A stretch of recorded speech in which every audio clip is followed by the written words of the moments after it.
اقبال کا ہی ایک دوست تھا جس کا تعلق ایک دیہات کے ساتھ تھا۔ تو اقبال کو جب وہ ملنے کے لیے آتا ہے تو اس نے دیکھا دیہاتی بندہ تھا، سادہ بندہ تھا، تو اقبال کا جو کمرہ تھا، جو میز تھا اور جو پلنگ کے ساتھ آگے اس طرح ٹیبل پڑا ہوا تھا، اس کے اوپر اقبال کی زیر مطالعہ کتب پڑی تھی اور ان کتابوں کے اوپر ایک قرآن کا نسخہ بھی پڑا ہوا تھا۔ تو وہ دیہات سے آیا تھا، دیہاتی بندہ تھا، سادہ بندہ تھا۔ اس نے جب دیکھا کہ یوں عام میز پڑا ہوا ہے اور اس کے اوپر عام زیر مطالعہ کتب بھی پڑی ہیں اور انہی کتابوں کے اوپر ایک قرآن کا نسخہ بھی پڑا ہوا ہے، تو وہ سیخ پا ہو گیا، غصے میں آ گیا، آگ بگولا ہو گیا اور کہنے لگا کہ اقبال، میں سمجھتا تھا تو بڑا دانا بینا شخص ہے اور لوگ تجھے حکیم الامت بھی کہتے ہیں، لیکن تو بڑا عجیب انسان ہے۔ اقبال نے جب یہ جملے سنے تو پریشان ہو گئے، کہا میرے دوست کیا ہوا؟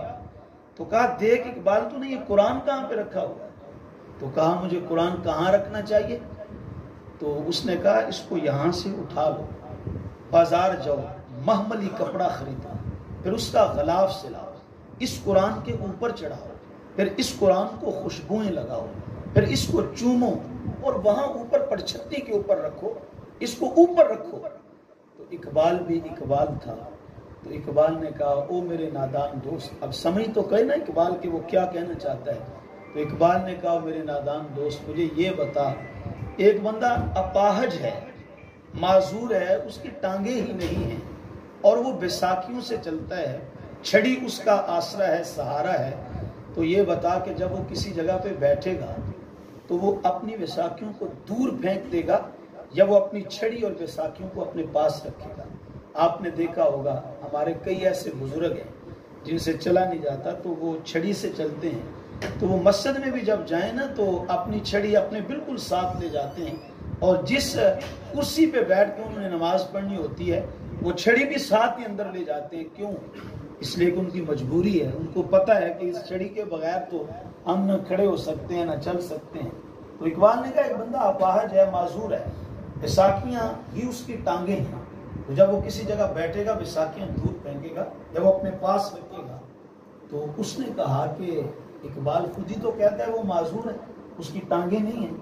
تو بغیر ٹانگوں والا معذور شخص اگر بیساکھیوں کو دور پھینکے گا تو پھر وہ بیچارہ کھڑا کیسے ہو پائے گا، وہ چل کیسے سکے گا؟ اب اقبال نے اس کے بازو سے پکڑا اور اس کے بدن کو بھی جھنجھوڑا اور اقبال نے اس کے ضمیر کو بھی جھنجھوڑا اور اقبال کہنے لگا میرے نادان دوست، جس طرح اپاہج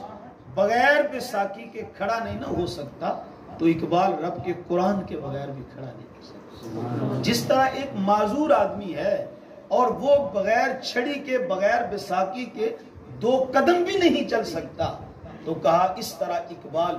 رب کے قرآن کے بغیر 2 قدم بھی اٹھا نہیں سکتا۔ اور فرمانے لگے اے میرے نادان دوست، جس طرح معذور کے لیے، اپاہج کے لیے قرآن کو،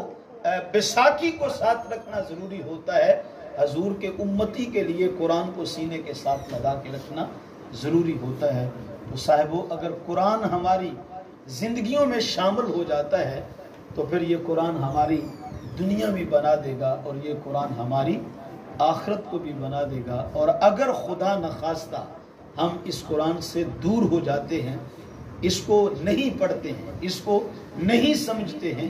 تو پھر یاد رکھیے ہماری دنیا بھی خراب ہے اور ہماری آخرت بھی خراب ہے۔ تو